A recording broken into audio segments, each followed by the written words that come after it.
NFC Matters shows for free a week. But if you want to support the channel, there are a few ways of doing it. Hit the like button on each live broadcast or video. This helps the channel grow. Hit the subscribe button and select the all notifications options. Hit the thanks button to buy a super sticker. You can do this on the live chat too. You can also join our Patreon page or buy us a coffee at the link in all of our video descriptions below. We are also looking for sponsors. If you want our latest advertising rates and how you can get involved, then email John at nufcmatterspodcast1892@gmail.com. Thanks for watching.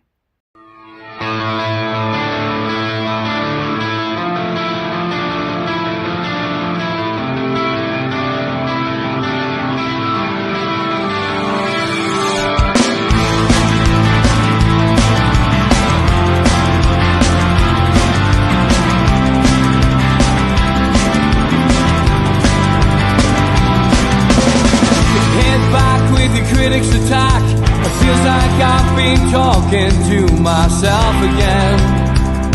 But it's the only way you're ever gonna learn. You look back and it's all in the past. I'm dwelling on the thoughts I cannot say to you. If I don't say the words, then maybe it's not true. And it feels alright when they come and say to you, you're the only thing that makes us all believe. And it feels alright where the worlds collide.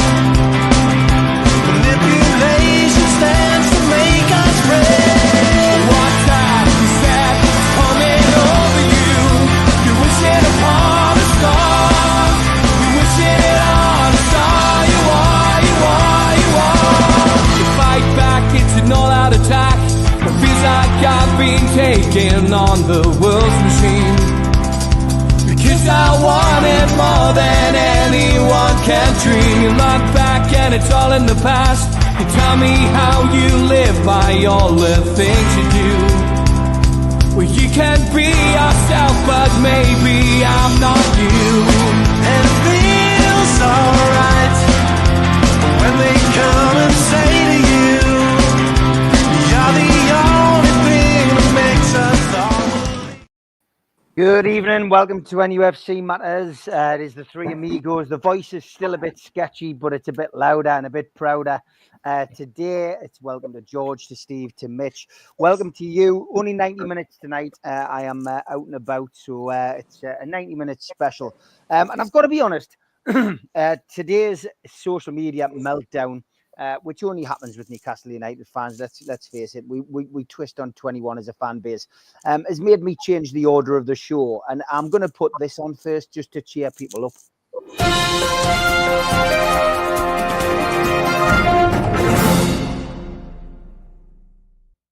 First of all, I've got to say flags. Some wonderful flags at Wembley last weekend, and this was my favourite. Behind every great goalkeeper is a ball from Alexander Isak. That wins. That definitely wins the best flag of last weekend. I saw some good ones, mine, but that one was absolutely superb. And a big shout out to Ray Burnell and his dog. Ray said Ray didn't get a ticket for Wembley. Watched it in the house, him and his mum and his dog. He said he knew he'd had a good night, though, and a good day and a good night. He knew Newcastle had won the cup. When he woke up the next morning and he saw his dog wearing his strip. How it got on the dog, he doesn't know. And the dog was whining and moaning that morning because it was obviously quite hot wearing that strip. But well done, Ray. Good stuff. And like everybody else up and down the country, celebrating a wonderful, wonderful win. Politics, as always, we avoid it like the plague on here, but here's one from the other side of the Atlantic. This portrait's made entirely from pig entrails, and the pig's anus just happened to be the perfect fit for the mouth. How do people figure this out? It's amazing, lads. Amazing. It really is. And as for this side of the water, well, rare photo of Rachel Reeves here with her hands in her own pockets for everybody. Thought you would like enjoy that. We always like to hear about new job opportunities springing up in the UK. There's a new bottling plant just opened up in Liverpool. And radio for sale, lads. In Liverpool, volume and bass are fine, but the treble's gone. That's true. Very true. Tell them it's a Mickey Mouse Cup. We've had a bit of that this week, haven't we? Oh, We've had a lot. a lot of cope being dished out amongst people like him. Yes, that has been fantastic. As you know, on Tweet of the Week, we do like to have a sign or two. Mr. Lube, entrance at the rear. And unfortunate shop signs together. Flick the bean. I'm not sure which shop was set up first. But either way, whoever set up the shop second is responsible for that. This is brilliant in a mobile phone shop. A guy takes his phone in for repair. He puts, "Hi, please tell my wife that you can't fix my phone. She'll want to check my WhatsApp messages. €50 is yours. Thanks." And some of our eagle-eyed viewers have been out and about. Here, the whole town is abuzz, says one of them, a dildo. Dear me. And lick my nuts. Thank you to Rob Mitchell for this one. Apparently on exit 116. You would be called Mitchell. He would be. It's our Rob from a Tuesday show. This is brilliant as well. Thank you to Keith Richardson for this one. Stay well clear. This is one poor driver who gets her own sign. Wendy, please drive carefully. And unfortunate pub signs. Number one, the Duke of York, under 18s, welcome. Oh, dear. And unfortunate placement of handle. This door could have been handled better. Oh, dear me. Like a bit of Black Sabbath. This is a fantastic side of a van. Rack Slabbath barbecue. Pork butts gathered in their masses, slapping sauces on fat asses. That's brilliant, that. Love that. Thank you very much for sending that one in as well. And Mike is hard. Well, good for Mike. Unfortunate doors being opened. This is a great one from Gary. He says, who has a couple of questions about this. Firearms range. And then obviously Braille firearms range underneath. Best registration plate this week. Yep. Oh, dear. Don't think that's an accident. Definitely not. And chicken drumsticks contains back legs only. Oh, right. Anyone ever seen that before? Not me. My favorite two signs of the week are these two lads. Dr. BG, presumably good at helping people stay alive. And this one, a message from North Tyneside Council and the Northern Pigeon Alliance. Seagulls, Rajis of the sky, do not feed them tabs. Excellent, that. Unfortunate comments underneath a TV name. Jordan Bohannon makes game-winning shit. Yeah, me. And I never get sick of this one. I'm sure we've had this on the show about 20 times, but Mr. Amin Aldi, grab us a few of them first, have a cake while you're there, mate. He must get sick of getting those messages, that guy. Another unfortunate name. Otherwise, I've got to go to the toilet quickly. Otherwise, my shit'll pop out. Thank you, Jack. Oh, And a little sequence of tweets here. The missus got these from Aldi's middle aisle for the dog. We don't even have a dog. Sometimes I buy stuff just to make the cashier feel awkward. probably works. And found this wee dog. Anyone know who owns it? Classic. We're not going to make that a regular feature, but I did have to feature them all together this week. Try and eat healthy, lads. Salad with bacon bits. Fair enough. And for years, we've been wearing it the wrong way around, lads.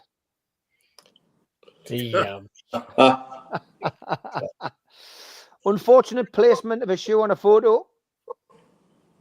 Oh, dear me. And people do know that I like to have a sing-along, so here we go, lads. Dancing Queen, young and sweet, only 17. Oh, And a new one, a new song. Sorry, Miss Jackson. Ooh, I'm just an eel. That was a perfect stirring of ice there. That one. Sometimes you have to admit that it's time to retire. And here, and the award for the worst photographer goes to. Thanks. That's one of the few that I can show from Stephen Kennedy. Those of you who are on our Facebook group will know exactly what I mean. Jimmy Moore, thanks for this one. Tweet of the week: how people use gas station bathrooms. Only in America. Only in America. And a couple of these ones. One from Keith. I asked my wife if I'm the only one she's ever been with. She said yes. All the others were 9s and 10s. Oh. Oh. Hey. Boom.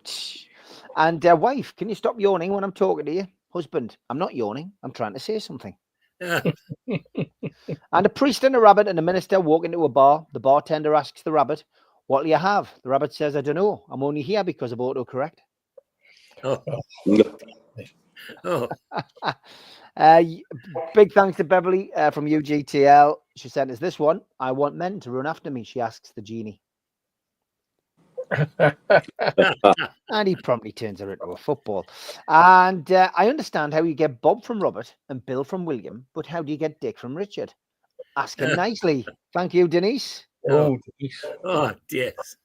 Yep, Denise keeping on her. She's on a roll, Denise, with these. We don't do lookalikes on here anymore, but this one was too good to ignore. Michael Jackson lives in Poland. Dear me. What are you? It is spitting dabs from Star Wars. Managed to cram one in this week. Look at this for a cake, lads. Look at that. I love that. Fantastic. Great stuff. A lot of imagination. Another Star Wars one as well. I know what you're getting for Christmas, says Darth Vader. How is that even possible? I have felt your presence. Oh. That is such a lame dad joke. It's funny you should mention that. Yeah. A Viz one, I haven't had one of these for a while. Alien abductees, refrain from having a shit before you go to bed, even if you are touching cloth. That way, if you're abducted during the night, you can at least gain satisfaction from the knowledge that you've made a real mess of their anal probing equipment. Very good. Coming up to this is it. We had a top four here. I want to feed you pasta. What if I don't want pasta? Why? Are you lactose intolerant? Pardon? Lactose intolerant. The thing where you can't eat dairy. Lactose intolerant. And number 3 was this one from Gary. He says, I guess it's out of order then. This was on a coffee machine. This machine is out of order. Yes, we have called the serviceman. Yes, he should be in today. No, we cannot fix it. No, we don't know how long it will take. No, we don't know what caused it. No, we don't know who broke it. Yes, we are keeping it. And no, we don't know what you're going to do now. Newcastle United Supporters Club comes in at number 2 with this one. King and Queen set to meet Pope next month. Not surprised after that save in the second half. That's very good. And the winner this week, I've had this for a couple of weeks. I've just I lost track of where it was. Is this one? If you want a reminder of just how young Chris Rigg is, he passed his driving test today. First test, 7 minors, and someone's put probably not the first Sunderland player to pick up a minor. Oh. Oh. But that is your tweets of the week. Don't forget, UFC Matters 1892 at gmail.com is the email. You can send us them there. If you don't want to send us them there, you can just go to our Facebook group or Facebook page, NUFC Matters. Send them on there as well. A lot of people do that. We do pick them up from there. And you can also at Steve Wraith on X.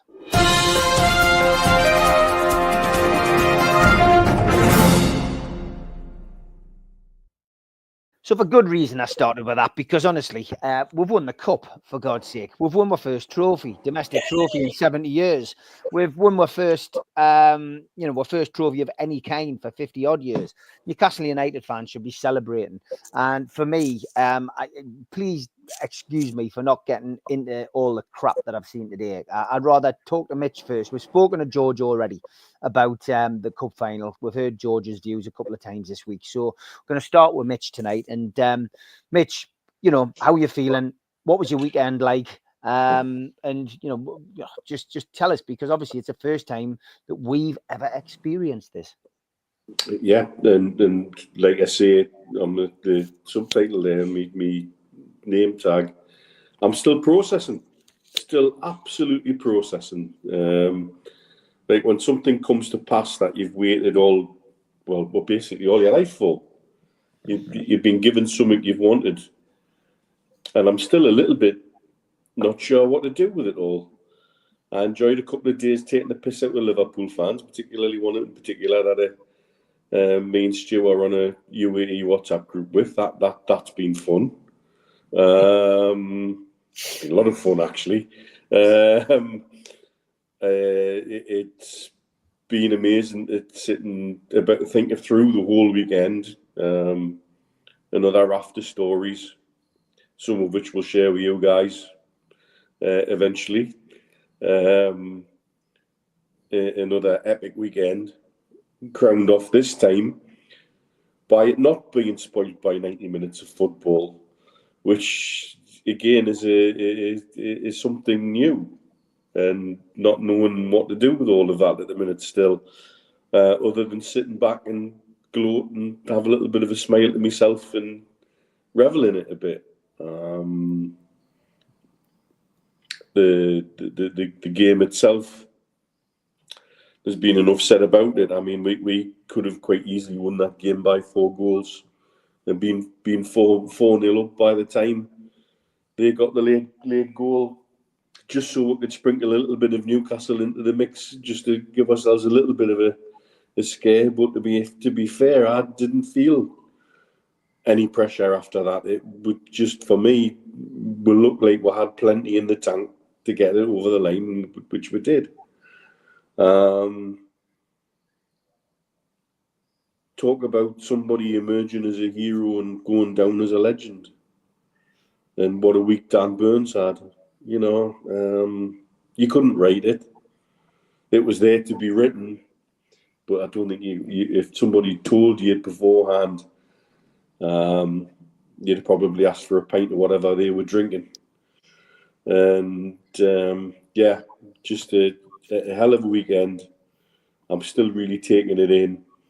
Was a phenomenal flying back because I came back with Andy. Stu obviously went on to Tenerife. I come back to Dubai with Andy. Being stopped in the airport, being stopped on the plane by fans of other clubs congratulating me. Just unbelievable.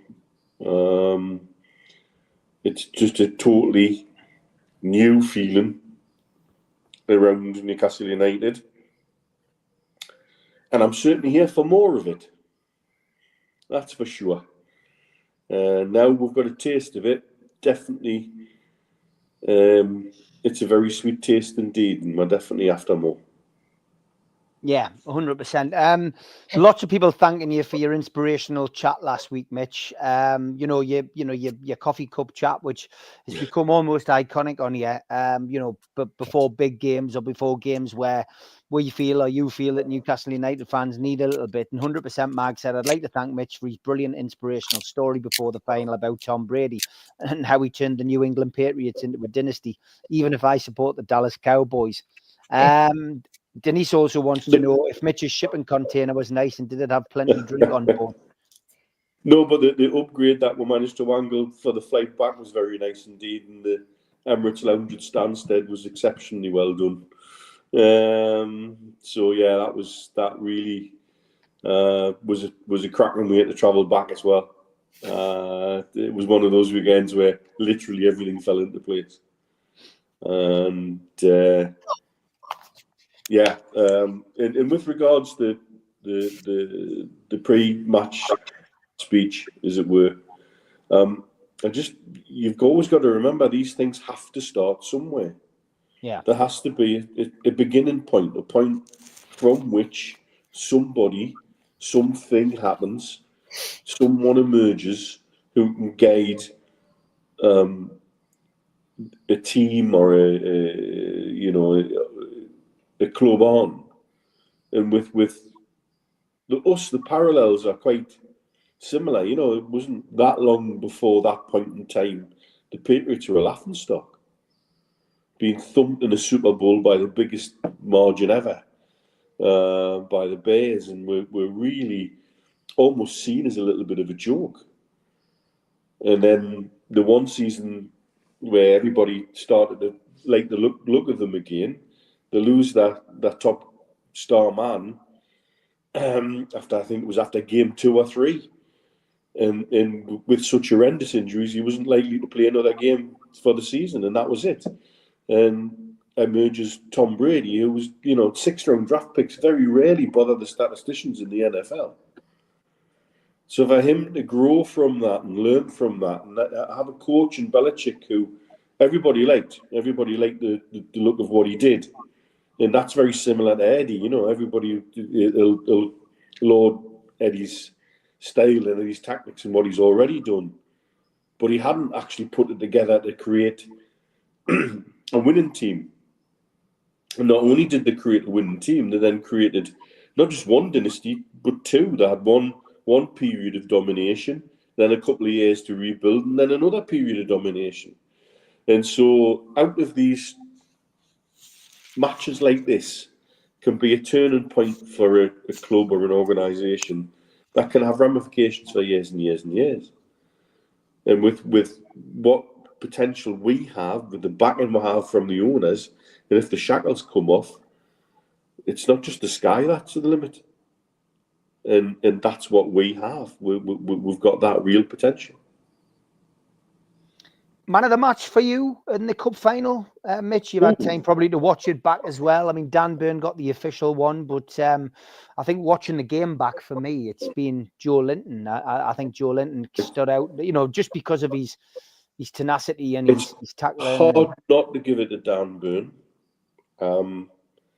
and I can see why someone would look at Joe Linton as a difference maker in midfield. But for me, the real difference maker in midfield, Tonali. Yeah. He came into that game and showed his class. Yeah. This is what we're bought in a game. There's a story there. A year out. Talk about redemption arcs. There's about 5 or 6 of them in one game. Yeah. And to come into your first major final after you've had a year out the way he had, and look like an absolute pure piece of class, which he is. For me, yeah, Tonali on the day. Okay, great stuff. Steve, you were with George in the Tyne, in the Irish Centre, watching the game. I mean, a hell of a day, no matter where you were, whether you were at Wembley, whether you were in the Tyne, whether you were on another side of the world, to be a Newcastle fan and finally see A, a team turn up at the cup final, B, a team score goals in the cup final, and C, actually win a cup final. I mean, it's something which, we've never experienced. And like Mitch quite rightly says, we all want to experience again. Absolutely. I mean, it was just from the minute I woke up at 3 o'clock in the morning until the minute I went to bed and then got back up again on Monday morning. I was still in dream world. I'm like Mitch. I'm still trying to process what went on. I've watched it God knows how many times on playback. Every time I watch it, it brings back a memory of that was the bit where so-and-so said this, and that was the bit where Mickey said that. That was the bit where George jumped up again for the 14th time, and that was punching me arm, and all these type of emotions are going through. And it's just, I think it was, 97, 98 minutes of football. And I think you can remember every single kick. And every time you play it back, you remember it with so much affection, because I didn't realize at the time, as you're watching it live, you don't realize how dominant we were. But now that I've played it back and now that I've seen the game again, I'm appreciating the 9 out of 10 that every single player deserved. In fact, 10 out of 10, because to a man, everything clicked. The link-up play down the left wing between Barnes, who hardly had a look in all season, and Livramento, who's playing on the wrong side. There's 2 examples. what we've seen in the past from Murphy and Trippier on the right, everything clicked with them. The support play that they got right across the middle from the three midfielders was absolutely superb. They mopped up everything that was going. How flat-footed Liverpool were whenever one of our attacks broke down and they cleared the ball. I can't recall, and maybe I'm a little bit biased, but I can't recall a decent pass that was then played to put us into trouble. The passes were, especially in the last 20 minutes, were just breakout passes to just clear the lines. They didn't have a clue there. I've never seen a back four so unnerved at such a level, because they just could not handle. They couldn't process them as we can't process what's happened during the week. Those professional footballers in the red couldn't process what was going on in front of them. They couldn't process what was happening on the football pitch because we dominated them from start to finish. And it was fabulous to watch. Absolutely fabulous. I agree with Mitch on the Tonali. I thought that there was a player who, when it was needed, was able to settle things down. When he wanted to more expansive, he was able to play the ball a little bit quicker and wider than. But the way that he also controlled that midfield, along with Bruno, who again I thought was outstanding. And I saw a little bit of criticism from people regarding the Liverpool goal because he tried to do a fancy flick or turn.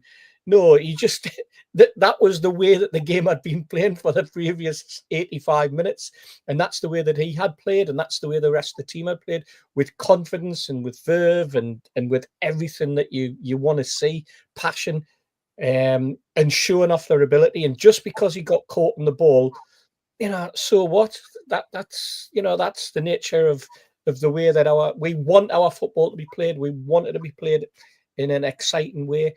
And I just thought that for to come away with it, I mean, when the first goal went in, dear me, there was just the emotion, and then the disallowed goal, which for me should not have been disallowed. I thought that it was ridiculous to pull up. The goalkeeper made the save, so it wasn't like he was interfering with play anyway. The goalkeeper had the ball. He was never going to hold the ball, but he got down and he knocked the ball. And so how you could then try and claim that Bruno was obstructing them, I don't know. But from the minute that was disallowed, and the way that we just lifted our heads up, regrouped, didn't let it sort of affect us in any way, and then to just pick the ball up, and then the movement down that left-hand side, and the beautiful cross by Livramento, the wonderful head back by Murphy, and the confident and cool way that Isak put that ball in the back of the net was just, I'll not call it the icing on the cake. It was the cake. It was everything. It was absolutely fantastic, Steve. And I was so proud to be a Geordie. I was so proud to think that I've managed to see us win something after all of these years.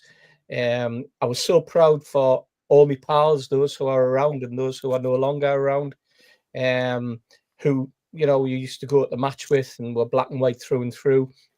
And there was all sorts of emotions going around in my head in the half an hour, 45 minutes after that game. And it was sort of, it was a poignant and wonderful way to just reminisce for in your own little space for a period of time, knowing that your club had won, rather than sitting in the sulks and being angry and annoyed and upset because they hadn't performed on the big stage. They produced everything that we could ask of them. Eddie, his formation, we all probably took a huge gasp of air when we saw that he wasn't playing Dubravka and he was playing Pope. And I put on Twitter saying he live or die by that decision, and he lived with it. He lived by it. I couldn't fault Pope for anything that he did during the game. I thought that it's just, I'm getting emotional now, Steve, but it's just, you can tell it's it's just remarkable. People have said, well, this is the start. Yeah, I hope it is the start. But if it's not a start and we have a little bit of a stall, so what? It doesn't really matter, because I've managed to see a win. I'm sure it won't be a stall, but unless, of course, the Premier League and the EFL and the powers that be in the FA do as much as they can to try and stifle us again. But if they do, I'm sure that Al Ramayan and the board and the other owners will fight whatever gets thrown at us in the future, because Newcastle United are back on the big stage in a big way now. We're not the old Sarans, we're winners. And that's probably put the fear of God even more so into the so-called Big Six, because there's not many of them have won a cup recently. Who was your man of the match, Steve? Well, no, I thought Harvey Barnes had a great game. I couldn't fault any of them, but I'll be with Mitch. I'll say Tonali. We should be going with Dan Burn, and the authorities, the powers that be, went with Dan Burn because of the goal. But overall performance, so majestic, so wonderful, and it has to be Tonali for me. Okay, George, we've had your opinion on the match a couple of times this week, so just really just getting your feelings on what the lads have said. You spent your day with Steve Hasty, of course. Well, but hearing Mitch, Steve's talking about an honour. I had the honour of watching my son win a cup final, having taken him to all the others. I mean, we've been to every Wembley match together and never seen a win. And then me driving home with a bunch of miserable losers in the back giving me hell all the way home. Get home, George, get home. and then sitting in the Irish Centre, we couldn't have been with anybody better than Steve Hasty, who is a surrogate son as far as I'm concerned. When I need help, I know where to get the help from. And he's got two daughters that call us Granda, and I just love that. That's absolutely fantastic. So very emotional for me as well. And I think Steve knows that we shared a few tears on Saturday at the Irish. It was a real football day, by the way. What we're not telling you is first thing in the Irish Centre, Celtic were playing Rangers. And then we had a sandwich stroke toasty lunch and went upstairs and watched our match. And then straight after our match, the St. Patrick's Day party kicked in downstairs. So, I was in the Irish Centre till nearly 10 o'clock from being there from 11 in the morning, Steve, something like that. So yeah, it was a hell of a day anyway. The only thing I wanted to comment on is that, Steve, people have asked me questions about how different does this feel to the 50s, the FA Cup wins. And the big difference is, and I think I said it to you, is those FA Cup wins were great, but they were the end. The Cup was the only thing you could win. And then you set up for the next year. You didn't do anything else. But this Cup, there's Europe, there's so many ways into Europe, and we could get them all this year if we work our socks off, and there's no reason why they shouldn't after that game on Sunday. And then it makes everybody else look up and see what's coming next. And any of the top six or any other club in the Premiership is not going to be looking forward to receiving Newcastle United next year or the year after, because it's good. So it's a beginning for me, not an end. It's a beginning, where the other cups were the end. When you'd won the cup, that was the end of it all. And indeed, I'm discussing with Steve the prospect of doing those were the days special on FA Cup wins. But yeah, it's a beginning for me, and that's the exciting bit for me. As to the style of play we adopted, unbelievable in some ways. To see the bloke that's been regarded as the world's top goal scorer at the moment go through 90 minutes without getting a shot on goal, not a single shot on goal, says a lot. Playing against a fullback who everybody, including me, was thinking, now he's not a left back, is he? But he can play anywhere for me now.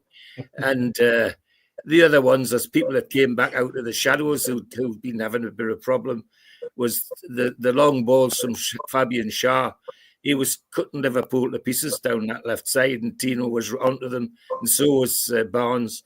It just all came together at the right time. And again, I agree with the lads. Tonali was just a different class to everybody else, and Dan Burn having scored that goal was inevitably going to get it, I think. But no, I could talk about it forever and ever, in all aspects, not just the game, but the emotions, and what a great thrill. And as I say, I had the pleasure of seeing Neil enjoy it at Wembley, and the pleasure of me and Steve enjoy it in the Irish Centre.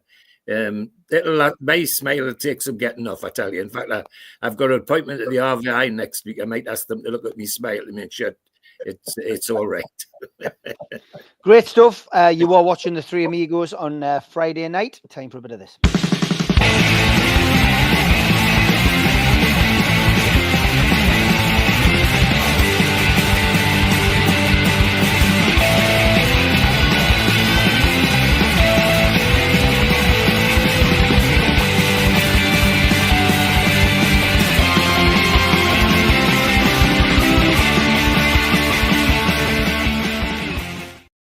Big thank you to Phil Scott for sending this in. My first match, Newcastle United versus West Ham United, March the 2nd, 1970. Although I don't remember clearly, this was a Monday night game on a school night. I was coming up to 8 years old, nearly 55 years ago. England were the reigning world champions, and Sir Alf Ramsey was in the old stand for the game. I'd been badgering my dad to take me to a Newcastle game. He'd been going since the late 40s. I just found out that he'd also attended a few of the Fairs Cup matches the previous season with a fellow teacher from the grammar school at which he worked. He'd sneaked out pretending it was a church meeting, so I didn't find out. So it was with great excitement that we travelled to St James's Park that night. The route took us through Lowfell, past March the tailor, whose jingle my dad always whistled from that journey on, across the flyover through the town and parking on Richardson Road, as it was free. Some matches we parked further away than others, as it was free, although not too often by the cat and dog shelter. Our space for the next few years was on the pebble-dashed barrier and the West Stand Gallagher wing paddock, without the new East Stand opposite, which is where we have season tickets now. I was usually lifted over the turnstile as the little un got in free. Eventually, I graduated from the barrier to a small stool and a carrier bag against the back wall. At least we got in easily. Unlike Keegan's debut in 1982, home from uni, my dad and I joined the centre paddock queue at 11:25 a.m. and clicked through the turnstile at 2:58 p.m.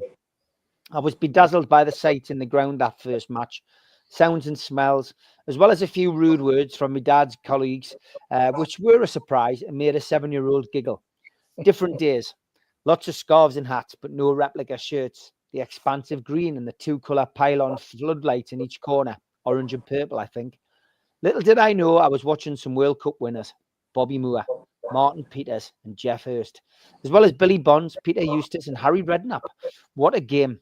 A long-range header from Wyn Davies after 8 minutes, an equaliser from Eustace, and then goals from Pop Robson, Keith Dyson and Alan Foggin to clinch a 4-1 victory in front of 27,726 to put us 5th in the league table. A lifetime love affair started with the club, the team, the ground, and the matchday experience. My dad is still going strong, but not strong enough to attend games now, sadly, at nearly 86. I could list my top 10 matchday experiences, but this is where it all started for me, only 25 years after the war ended. Please God, we win something soon, he says. Phil Scott, what have done, son. What have done. Thank you for sending that in. Absolutely brilliant. Please, if you've got a story like that and you've got the time to sit and write it, email it to us, nufcmatters1892@gmail.com. We love hearing them, and I know our viewers do too, and we will feature you on My First Tune match.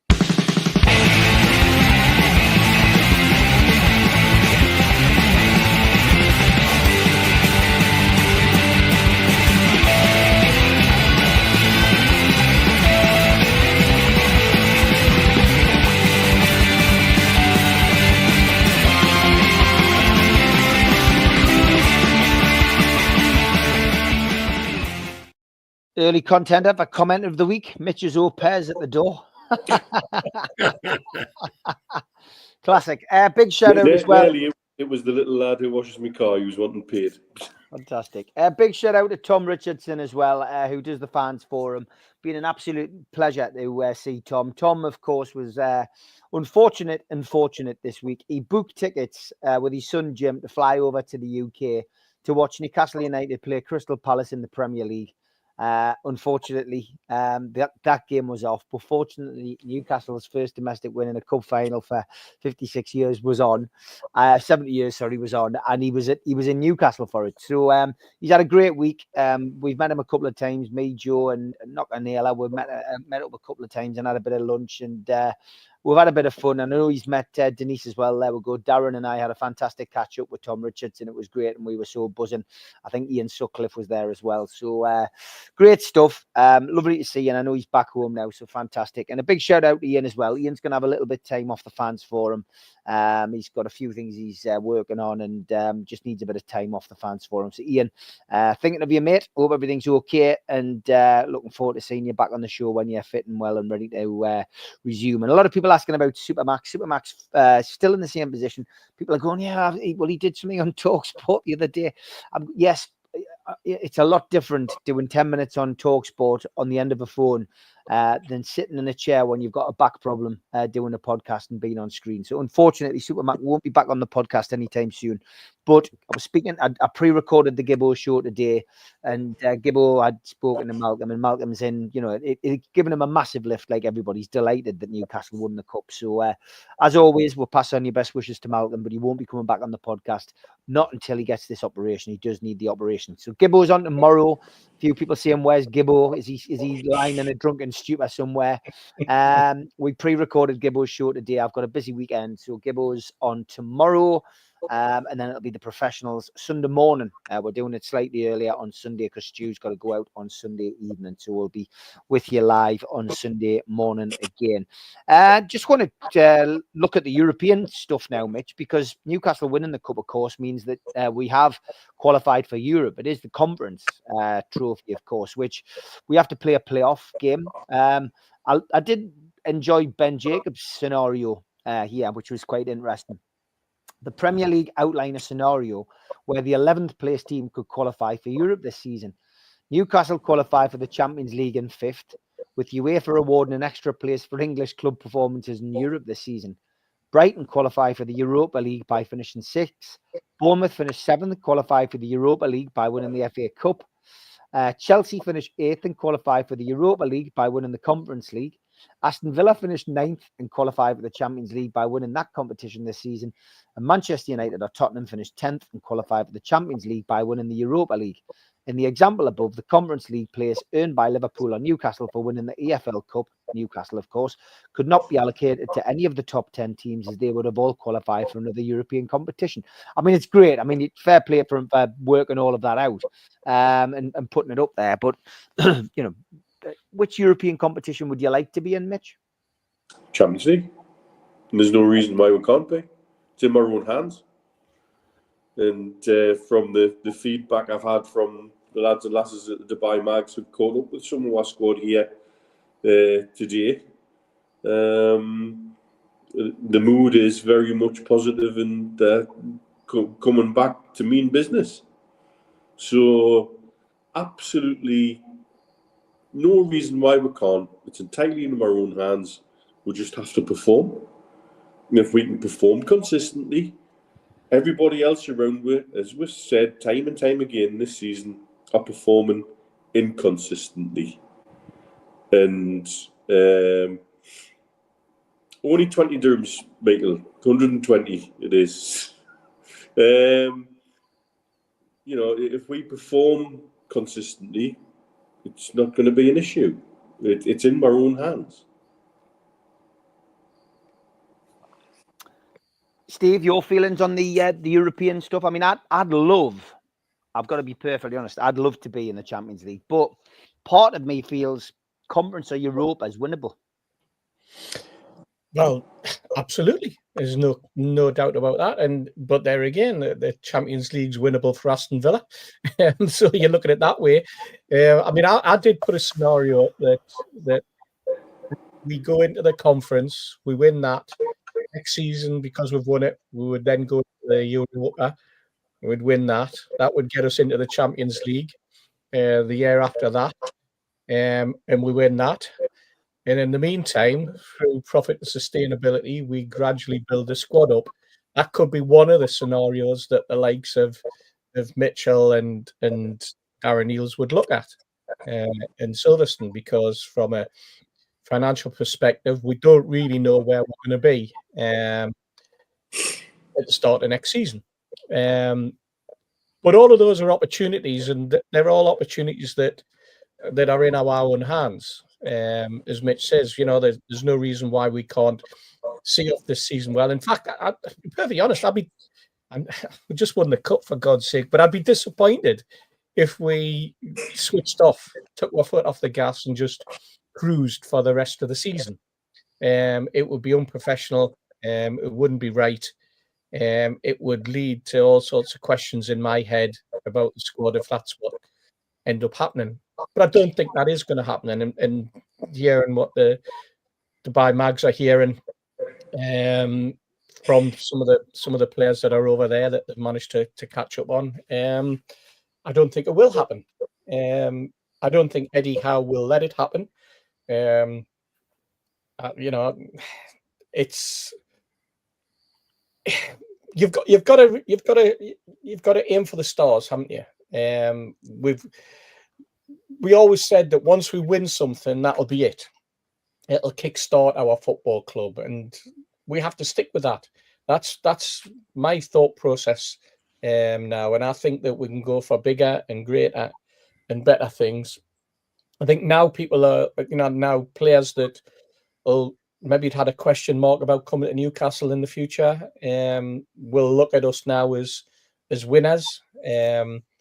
We'll look at the performances we put in, look at the style of play that we endeavour to produce, and they'll look at the way that we performed in a cup final against a team that's going to win the Premier League, having already beaten on our way the team that is currently sitting second in the Premier League, the team that's finished currently third in the Premier League, and the team that's currently fourth in the Premier League. So you look at all of those, you think, dear me, that's like, we've got the ability to beat all the top teams. So we're up there competing.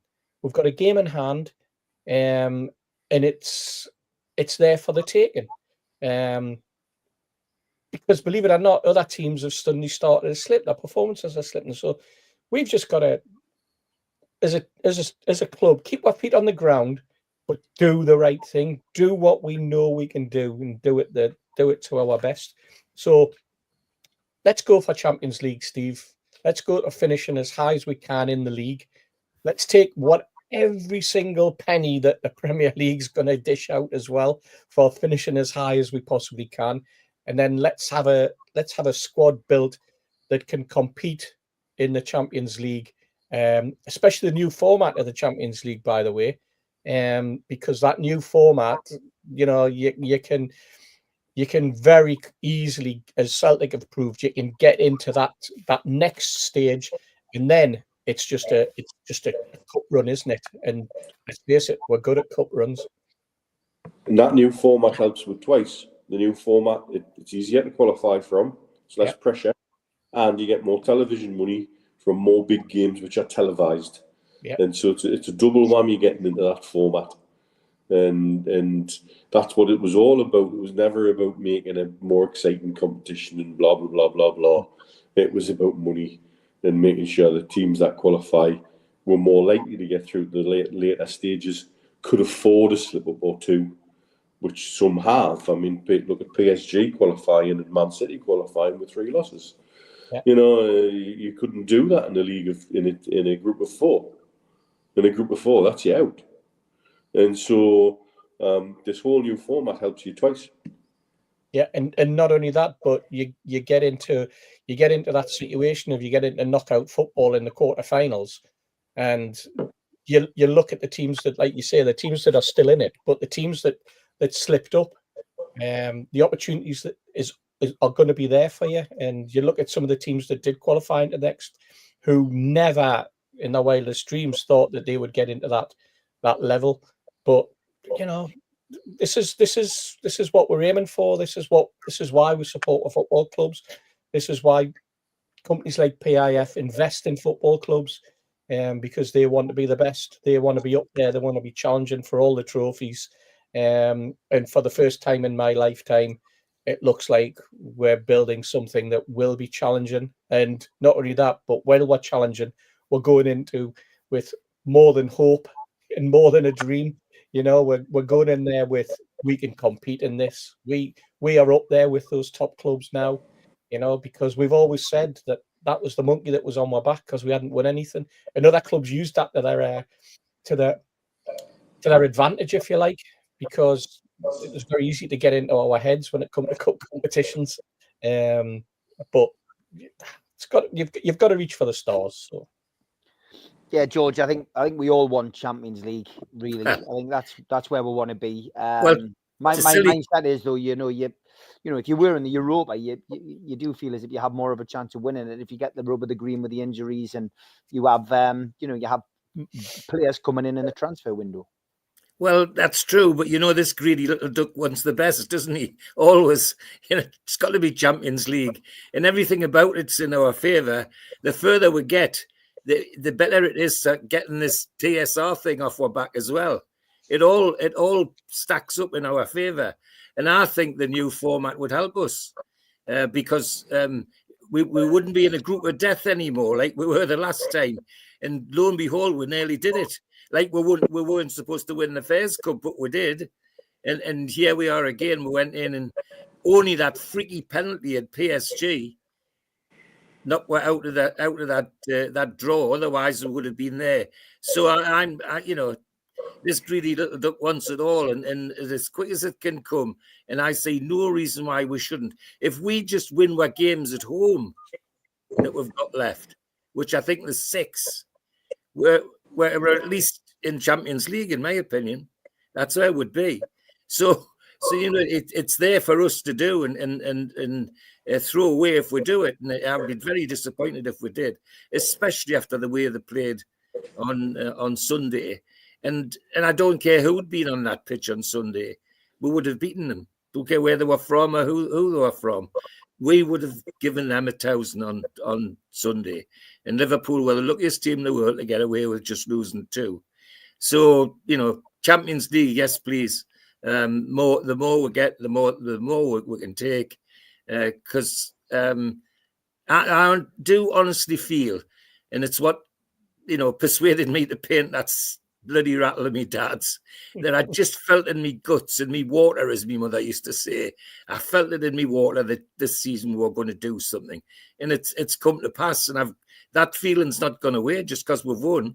I'm looking for the next bit already, and the next bit's Champions League. Halfway through the show, time for the ads. A big thanks to all our sponsors, Skips and Bins. Say hello to low-cost waste disposal with pay-as-you-go and contract waste management. Find them at their website, skipsandbins.com. Contact them, www.skipsandbins.com/contact. A big thanks to Mr. Vicky's Sauces, handmade in Cumbria. You can find them at their website, mrvickies.co.uk, email info@mrvickies.co.uk, or telephone 01768 210 102. A big thanks to our fanzine sponsor, United Group Travel. 2 crew, driver and courier, local family company, 3-star plus quality hotels and no interchanges. All excursions included. Find them at their website, www.unitedgrouptravel.com. Email them at beverly.ugtl@gmail.com. Telephone 01670 632 460 or mobile 0791 666 4174. Just £30 per person deposit. There are no strangers on our tours, just friends you haven't met yet. A big thanks to Media Arts for all the help with the technical side of things. You can find them at their website, media-arts.co.uk. If you want to listen to us as a podcast, you can go to Sports Social Podcast Network. You can also find us on iTunes, Spotify, and your other podcast providers. If you want to help support the channel, hit the thumb up, which is the like button. Click share to share to your other social medias. Click join to join the channel. And click the subscribe button. We've also got links in our description for buy us a coffee and to be a Patreon member. Some events coming up. An afternoon with Sir Les Ferdinand, 6th of April, 12 till 4. Tickets available from ticketmaster.co.uk. No Covers takes place at the Cluny, Lilac Lane, Ryder and the Chris Norris Band. Tickets from theclooney.com or by telephone in 0191 230 4474. An evening with Steve Howie and Steve Watson, hosted by Joe Allen, takes place at the Tyneside Irish Centre on the 27th of June. Tickets for that are from newcastlelegends.com. An evening with Peter Beardsley and Chris Waddle takes place at the Tyne Theatre and Opera House on the 23rd of January 2026. Box office 0844 246 1000 or website tynetheatreandoperahouse.tv. An evening with Bad Manners takes place on Friday the 30th of January 2026 and tickets available from ticketmaster.co.uk. And we have copies of The Entertainers 1992 to 1997, Kevin Keegan's Legacy, available from newcastlelegends.com. Okay, welcome back to the Three Amigos. Slightly shorter show tonight. Don't forget as well, Gibbo will be back tomorrow, and then the professionals on Sunday. Time for a bit of this.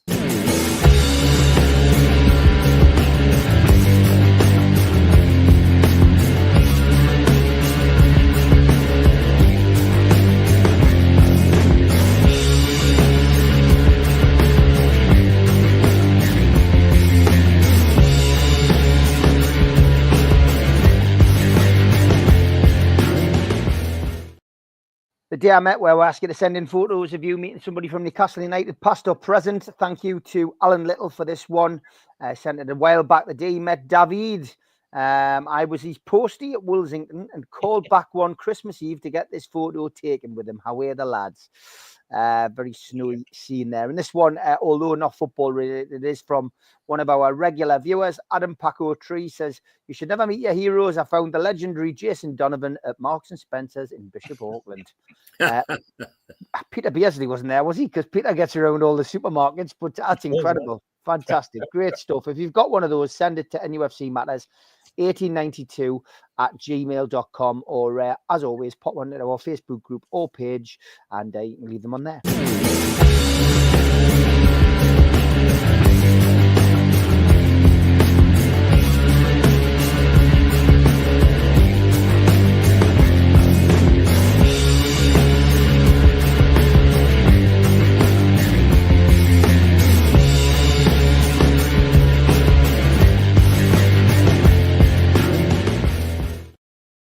Big thank you to everybody watching on Twitter, about 300 of you. Jump onto YouTube, search NUFC Matters, hit the subscribe button. We do 7 shows a week. Jack asks the question, Mitch, honest from you all, how many times have you watched the match and celebrations back? I'm on quite a tame 3 full rewatches and 3 highlights rewatches. Have you watched it back, Mitch? I've watched God knows how much in terms of highlights and clips. On Monday before we flew back, Andy and I must have rattled through a whole load of highlights on his iPad while we were sitting having a drink and a bite to eat in the lounge.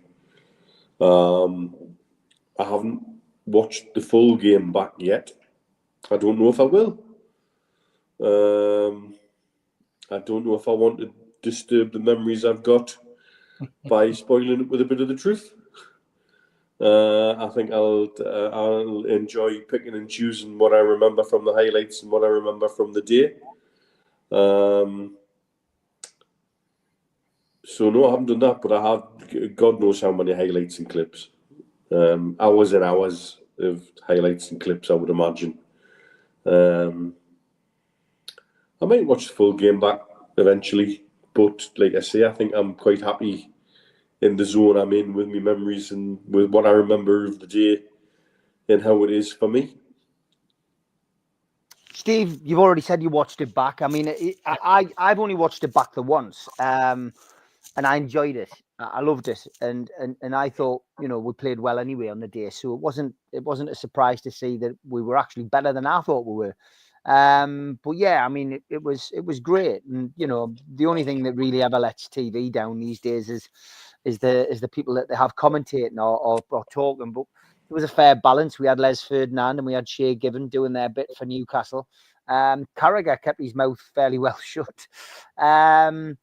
There wasn't as much bias in the commentary that we have usually for a Newcastle game, but all in all, it was good coverage. The only criticism I would give from the actual match coverage was far too much focus on people in the stands when the match was ongoing.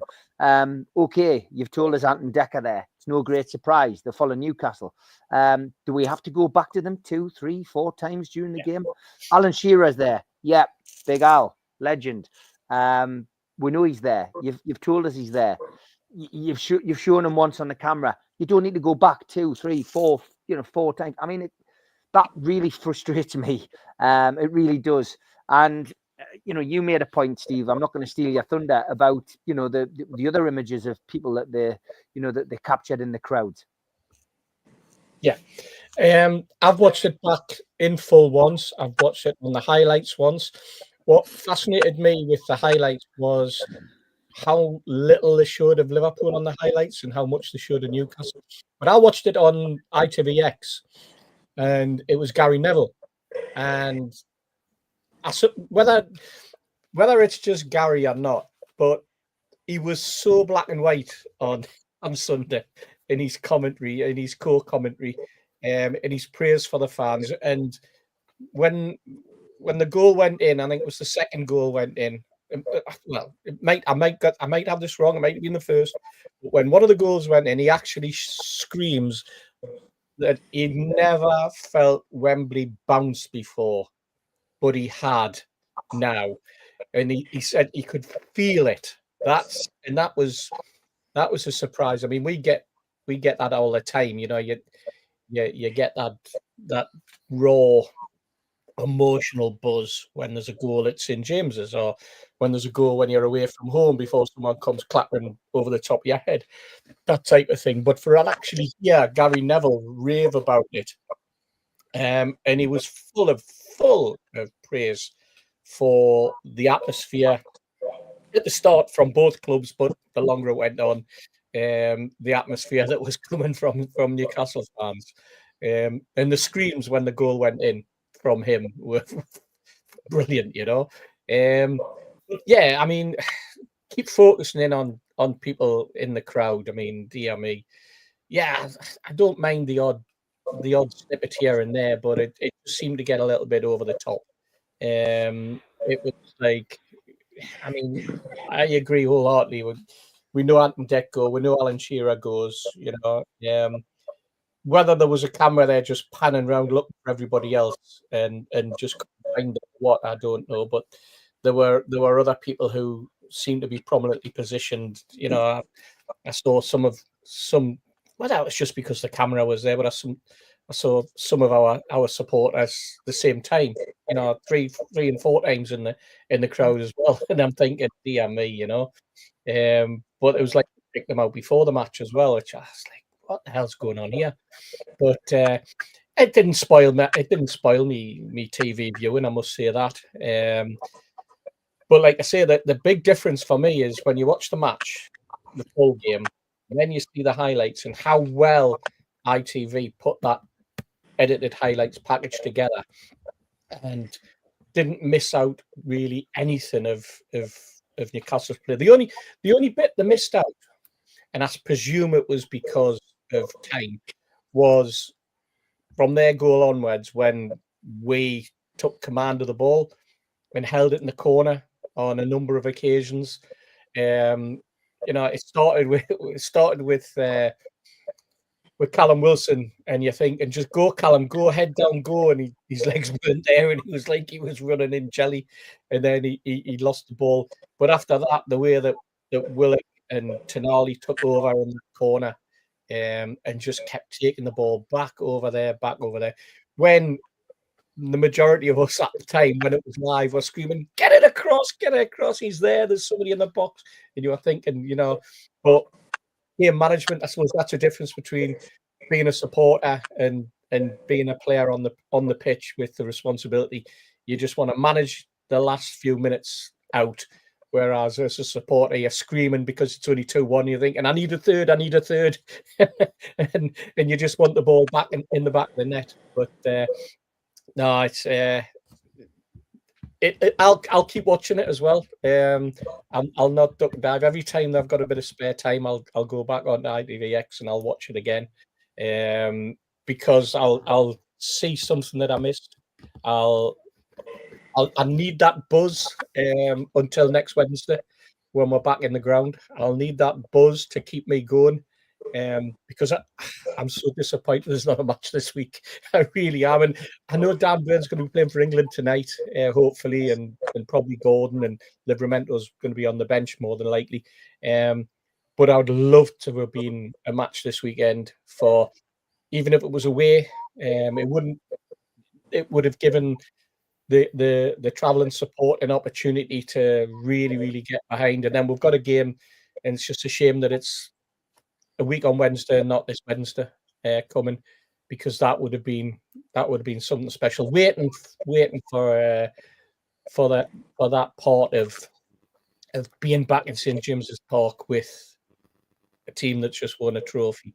It's a long time to wait.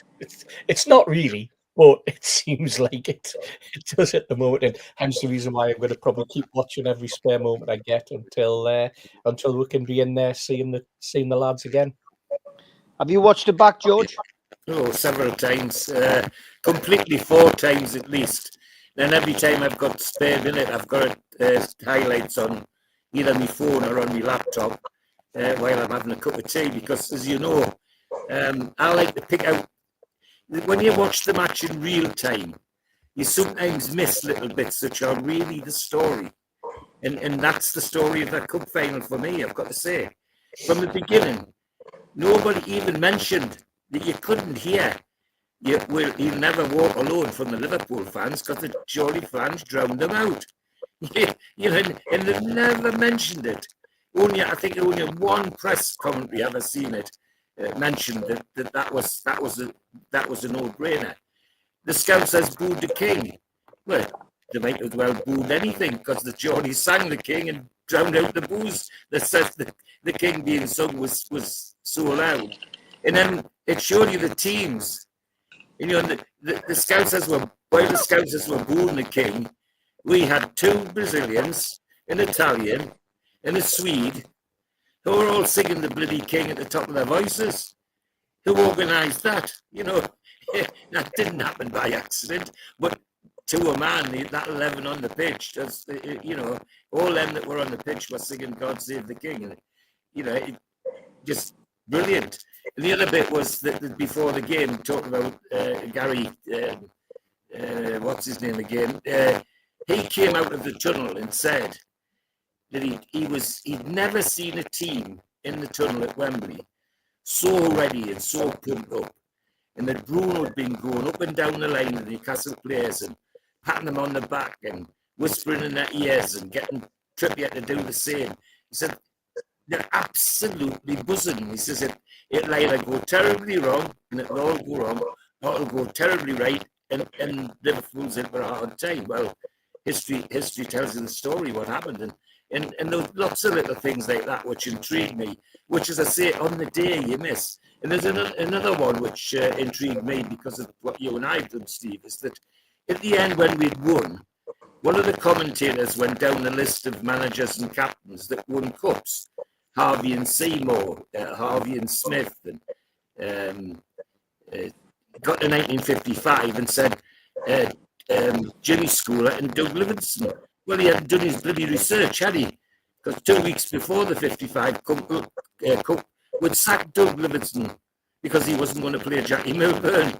And so School and his mates went and said, hey, he's not going to play Jackie Milburn. So the only way to get rid of Dougie Livingston was to sack him. So, this reporter saying that Livingston and School, it wasn't Livingston because we just sacked the poor bloody man. So, all those little things appeal to me because it tells the whole story, and it tells the kind of story that as a supporter of Newcastle United you get used to. Three cups in the 50s, we weren't going to get a kick of the ball, never mind win it. That's how bad the press were against it then. It wasn't any different this week, and the other times have been at Wembley. In one of our Wembley finals I went to with Neil, one referee, Graham Paul, remember, said he hated the Geordies, and he was going to be on the pitch at Wembley refereeing us. He'd done a press thing for the Daily Telegraph saying how he hated the Geordies. It can only happen if you're a Newcastle United supporter. So, no, I've watched it, and as you can see, I've really digested and looked at for the bits that intrigue me. But it's hard to pick. The more I watch it, it's hard to pick a man of the match. Emotionally, it's Dan Burn. But when you look at the play of all the others, some of that stuff Livramento did down the left side, he was better than the left winger. He was so brilliant, and across the back, And then at the end, as Steve says, when the two lads, Tonali and Willock, were farting about at the corner flag, and when they managed to kick the ball into the Liverpool players and get a corner, they were fist bumping and bumping their chests against each other. They were so hyper. And every tackle Joel it made, come on, his face. And I can watch it all the time. But as I say, I like to pick out the bits that intrigue me. And I said about other matches when I watched them getting off the bus and looking what the mood was. The mood was hyper when they got off the bus at Wembley on Sunday. It was never in doubt for me.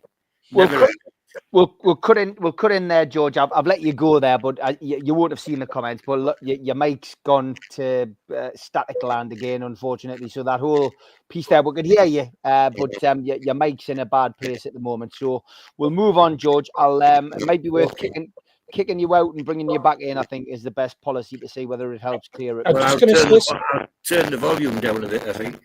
I was just going to say, Steve, another thing about watching the game back is you realise how tactically Eddie Howe was so superior to Slot. For to see the number of corners that we got and Slot just sticking with his system of keeping his two biggest, strongest defenders in the 6-yard box and marking Dan Burn with McAllister time and time and time again. We're talking about managers being tactically superior, but for a man whose team is sitting at the top of the league, I thought on Sunday he was tactically inept because he couldn't see what everybody else could see in that game, in so much as Newcastle had set themselves up and stuck to that game plan, and when it was working for them and it was giving Liverpool problems, he had no match for it. There was matches there. There was ways in which he could have stifled our play, but he didn't put any of that into practice whatsoever.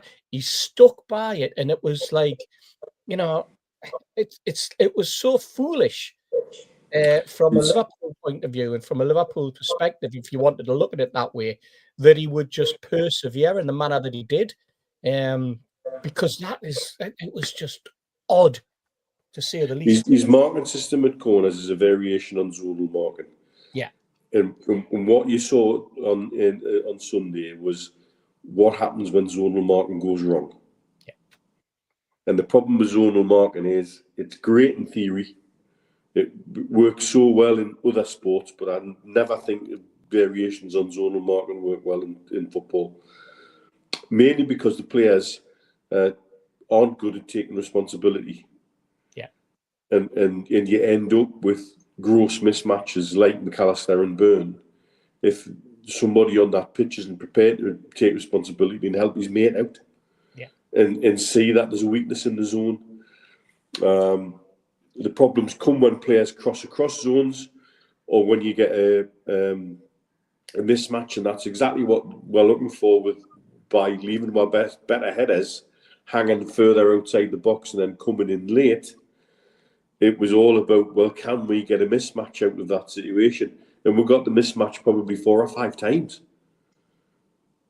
You're right. Zonal marking, though, is so easy to play against when you've got a little bit of nous about you. It's so easy to break it down. It's so easy. One or two things, yeah, that try and get yourself in a position where you are going to be a mismatch, or you work out how to cut across the zones where they're weak at passing the zonal responsibility on.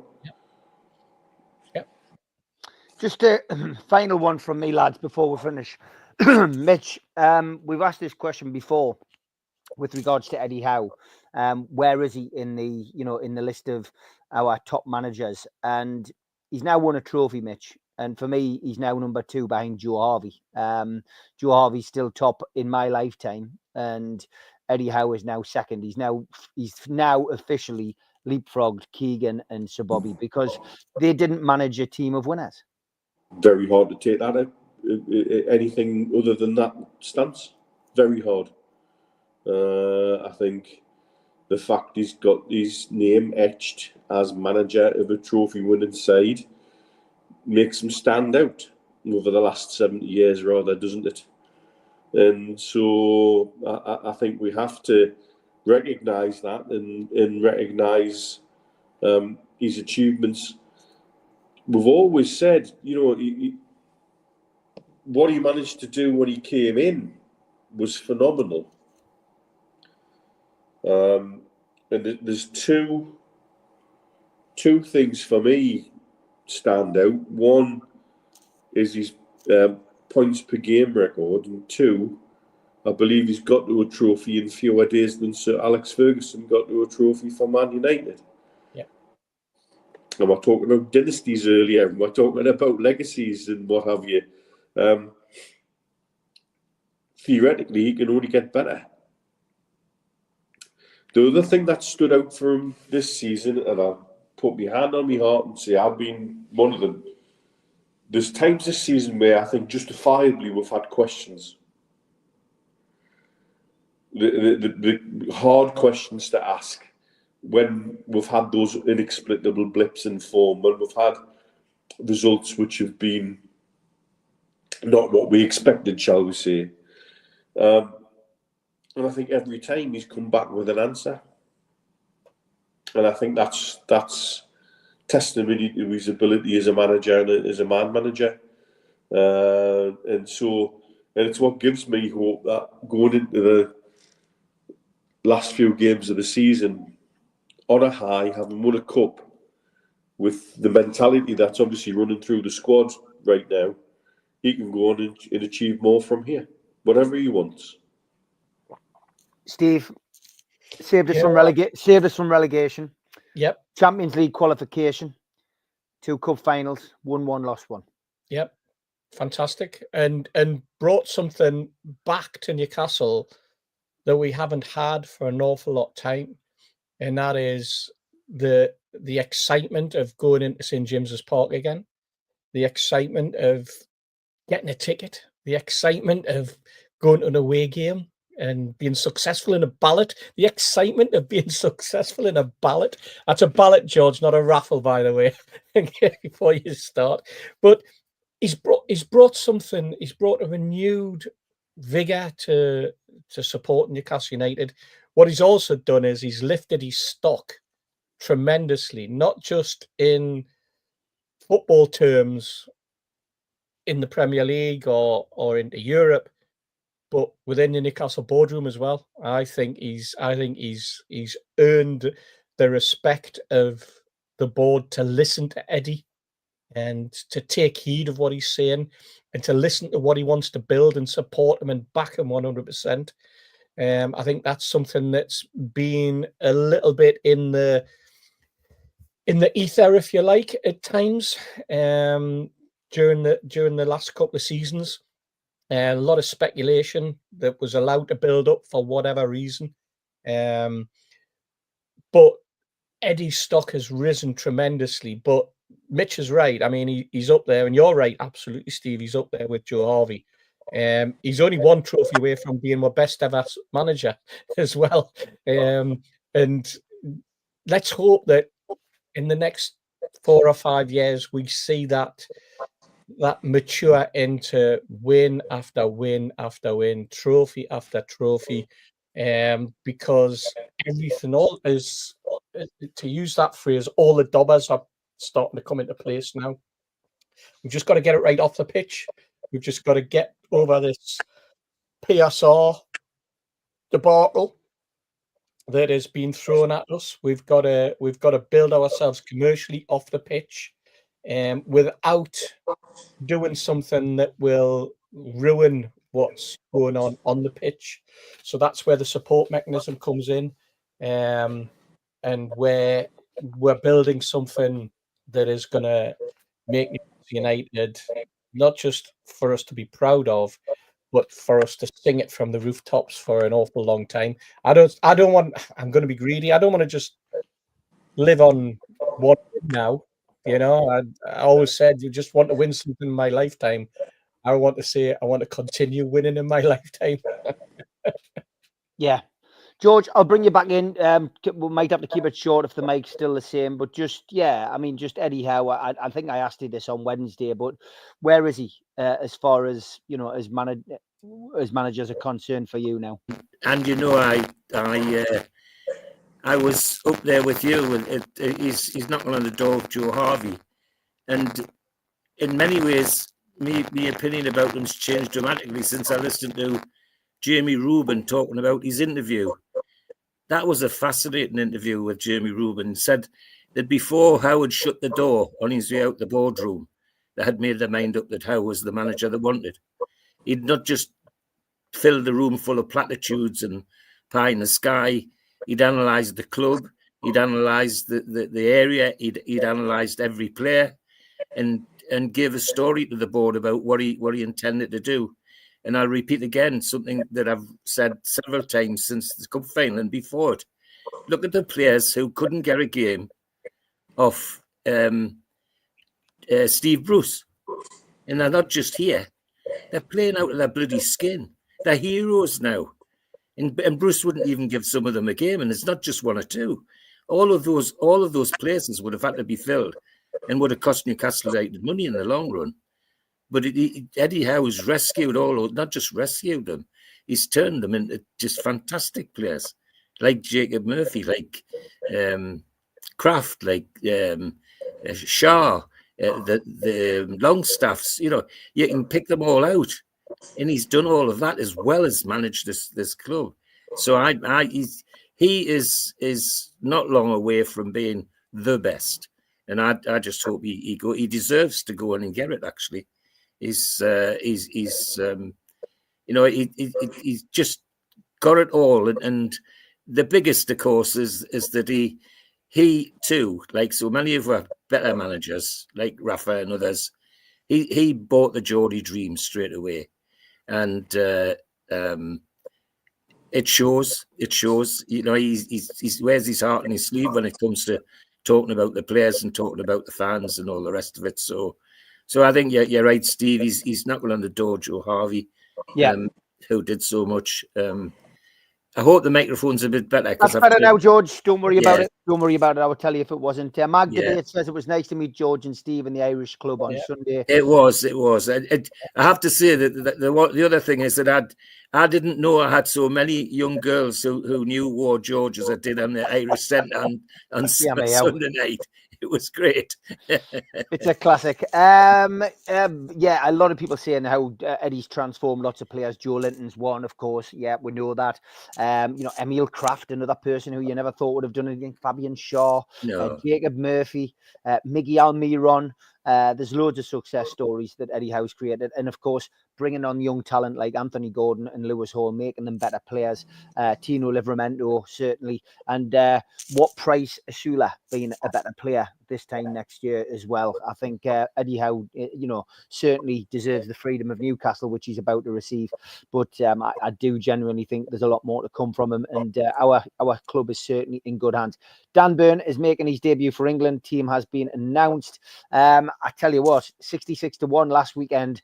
A lot of my mates had money on him, £1, a tenner, a fiver. Lots of people paid for their weekends last weekend. Might be worth betting sensibly and sticking a few quid on Dan Burn getting an England goal tonight. You never know. Always worth it. Good luck to him tonight. Good luck to all of our internationals as well who are playing over the course of the weekend. We, as always, finish off with a little bit of Elliot.